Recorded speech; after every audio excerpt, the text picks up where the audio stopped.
ევგენი მიქელაძის ეროვნულ მუსიკალურ ცენტრში თბილისის საგუნდო მუსიკის ფესტივალი გაიმართა.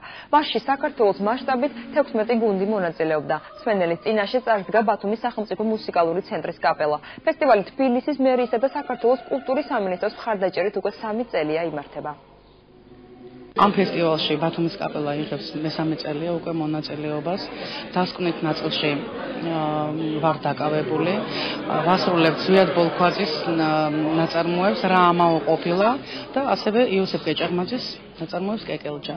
თბილისის საგუნდო ფესტივალი დიდად მნიშვნელოვანია საერთოდ საქართველოს ცხოვრებისათვის. მესამე წელია რაც ეს ფესტივალი ტარდება და წელს მე ვარ გაოცებული იმდენად მრავალრიცხოვანი შემსრულებელი არის მოწვეული. მე მიმაჩნია რომ ეს ის უნიკალური დღეებია, როდესაც მუსიკა აერთიანებს საქართველოში ძალიან ბევრ ერთმანეთისგან მოშორებულ, მაგრამ ერთი იდეის მატარებელ შემოქმედებით კოლექტივებს.